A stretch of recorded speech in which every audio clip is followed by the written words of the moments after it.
In today's video, I'm going to teach you how to resize images on Wix.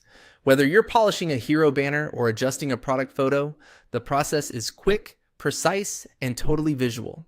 Before we begin, make sure you're in the Wix editor on the page that contains the image you want to adjust.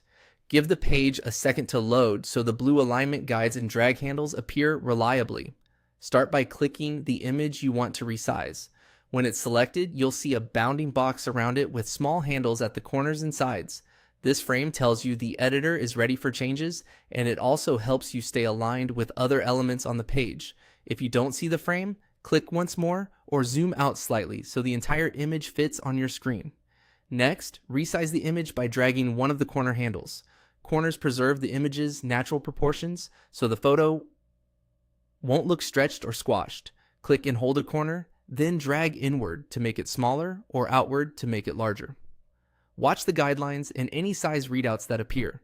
They help you keep spacing consistent and can make matching heights across multiple images much easier. If you accidentally grab a side handle, you may distort the image. Simply undo and use a corner instead. As you resize, pay attention to composition.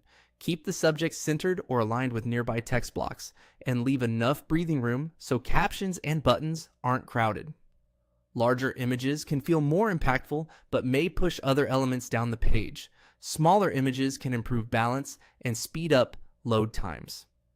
If the image starts to look soft when enlarged, that's a sign that the original file may be too small for that scale. Consider using a higher resolution source to maintain sharpness. After resizing, drag the image slightly to fine-tune its placement.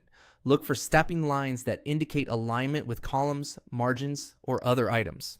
Then preview the page and switch to the mobile view to confirm everything still looks clean on smaller screens. A quick check here prevents overlapping elements and keeps your layout polished across devices. And that's it. Click the image, then drag a corner to resize. With those two actions and a little attention to alignment, proportion, and clarity, you can make any image fit your design beautifully. Remember, resizing changes the display size on the page, not the underlying file, so your original asset stays intact. If you want to compare different looks, use undo and redo to toggle between sizes until the layout feels just right.